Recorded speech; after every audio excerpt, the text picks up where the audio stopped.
jadi kalau untuk design analysis method yang kita pakai ini agak sedikit theoretical. Jadi kita pakai code atau standar atau peraturan gedung yang terbaru, baik itu seismic code maupun design code untuk konkrit dan steel, karena memang itu dua material yang kita pakai di sini. Selain itu, untuk dari paham desain yang kita pakai pun kita menggunakan semacam cara mendesain yang lebih advance. Itu kita kalau di struktur sebutnya performance based design, performance based seismic design, yang mana di Indonesia itu memang gedung tinggi yang pertama kali didesain dan sudah dilaksanakan selesai di Indonesia itu gedung Tower One atau Autograph Tower ini. Di situ kita mensimulasikan 14 gempa pada struktur kita untuk mendapatkan desain yang memang paling optimal namun tetap mampu untuk menahan gaya gempa yang besar. Next. Ini sedikit gambaran tentang struktur bangunannya. Jadi kalau misalnya yang sebelah kiri teman-teman bisa lihat itu struktur retaining wall kita. Retaining wall itu apa? Itu struktur yang menahan tanah, karena kita memang sekarang posisinya ada di daerah yang memang sudah padat gedung dan padat area padat pemukiman juga. Jadi kita mau nggak mau kita harus seakan-akan melingkupi area kita, terutama yang mana kita punya basement sebanyak 6 lantai dengan suatu sistem dinding penahan tanah. Nah, sistem dinding penahan tanah yang kita pakai itu namanya D-wall, diaphragm wall. Yang sebelah kiri itu teman-teman bisa lihat itu kita sudah dalam posisi basement 6, di bawahnya itu basement 6, dan di sekeliling gedung atau area basementnya itu perimeternya kita pakai diaphragm wall. Yang sebelah kanan ini semacam 3D modeling untuk raft foundation dan board pile. Jadi sistem pondasi struktur bawah yang kita pakai itu adalah pile raft foundation, yang mana ada tiang-tiang bor, pondasinya berupa tiang bor yang disatukan dengan raft foundation atau pondasi rakit bahasa Indonesianya berupa pelat yang sangat tebal. Kalau untuk kasus kita pakai pelat tebalnya 4 meter dan board pile-nya itu sendiri kita pakai 65 meter dari basement 6 ke bawah. Next. Ini sedikit gambaran untuk struktur atas. Kalau struktur atas seperti yang biasa mungkin teman-teman sudah pernah dengar, kita ada balok, kolom, ada shear wall, dan juga ada slab. Slab itu pelat penutup untuk tempat kita berdirinya. Yang kanan itu gambaran tentang kondisi nyata pelat, balok, kolom, shear wall, dan di proyek kita. Oke, next. Iya, boleh dipencet lagi. Oke. Jadi untuk material properties yang dipakai di Project Tamrin ini juga lumayan menarik karena kita memang menggunakan material yang high strength, baik itu untuk betonnya ataupun untuk bajanya. Betonnya itu kita pakai maksimum sampai 65 MPa, which is itu udah high strength concrete. Steelnya pun kita bajanya pakai high strength yang tensile strengthnya 450 MPa. Kalau misalnya normal concrete strength yang biasa dipakai di project-project itu paling kisaran di 30, 40, biasanya maksimum 50 lah. Kita pakai 65. Untuk tensile strength kita 450. Dan yang terakhir yang menarik juga itu adalah karena kita certified platinum green building ya untuk di Autograph Tower ini. Jadi kita pun menggunakan sustainable and recycled materials. Contohnya M-sand sama green cement. Oke, next. Ini cuma gambaran sedikit tentang seberapa banyaknya kita pakai concrete structure. Ini sebelah kiri concrete structure yang sudah jadi, sebelah kanan itu proses pengecoran.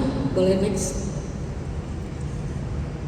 Ini actual concrete strength dari jadi setiap kita ngecor pasti kontraktor itu akan selalu menyiapkan sampel untuk dites supaya memastikan bahwa kekuatan beton yang kita cor untuk di gedung ini tuh sudah at least sesuai sama desain atau melebihi. Nah, ini tuh hasil pengetesannya. Di sini terlihat untuk kita ini misalnya data untuk yang 60 MPa kekuatannya, but turns out hasilnya itu malah rata-rata hasil pengetesannya 68 sampai 70 MPa.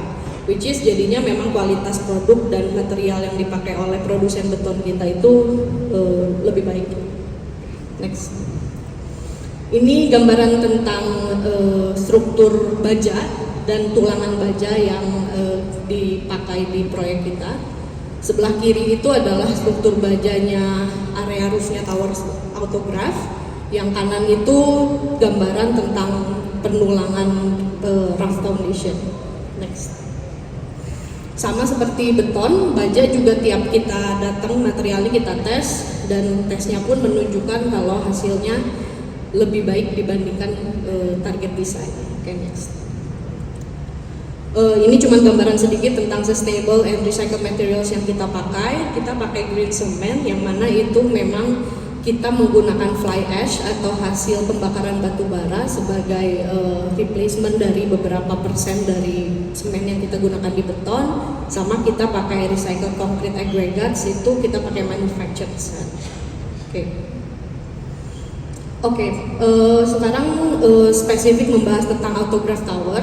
Jadi autograph tower tadi sempat disinggung oleh Michael, secara structure itu kita upper structure-nya kurang lebih 385 meter.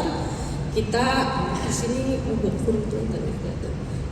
di bawah upper structure-nya itu ada basement 6 lantai yang mana kedalamannya kurang lebih 19 meter, lalu ada rough foundation 4 meter dan board pile 65 meter. Oke, next. Yang menarik dari Tower One, selain kita autograph tower maksud saya, selain kita menggunakan struktur sistem konvensional seperti balok, kolom, shear wall, pelat, tapi kita juga punya 2 lantai sistem struktur yang memang khusus untuk memberikan ketahanan gempa yang lebih baik serta menjaga defleksi struktur kita supaya tidak melebihi limit. Karena memang semakin tinggi struktur, kecenderungan ketika terjadi gempa untuk struktur tersebut bergoyang itu semakin besar. Jadi ini kita sebut belt truss dan outrigger. Belt truss khususnya itu fungsinya untuk seperti namanya belt, jadi kayak sabuk atau kayak korset. Jadi strukturnya seakan-akan kita beri korset atau sabuk untuk membuat defleksinya itu tidak berlebihan ketika terjadi gempa. Jadi kayak benar-benar disabukin gitu. Itu kita menggunakan elemen baja. Jadi nanti ada fotonya mungkin di slide selanjutnya. Ya, kalau misalnya dari jauh sebelah, back dulu. Tadi saya belum jelasin lantainya. Untuk belt truss dan outrigger ini kita ada di 2 lokasi. Kalau di autograph tower, secara struktur itu dia di lantai 35 ke 36 sama 55 ke 57. Oke. Sebelah kiri itu foto ketika dari luar fasadnya belum tertutup semua, jadi terlihat ada yang kayak X gitu. Nah itu si belt truss-nya yang ada di lantai 55 ke 57 struktur. Yang kanan itu foto dari dekat, jadi memang elemennya cukup besar dan sampai orang pun di bagian bawah X-nya itu masih tetap bisa lalu lalang lewat. Next. Ini cuma gambaran 3D view dari atas untuk area gedung autograph dan luminary tower. Ya, sekian dari saya. Terima kasih atas perhatiannya. Assalamualaikum warahmatullahi wabarakatuh.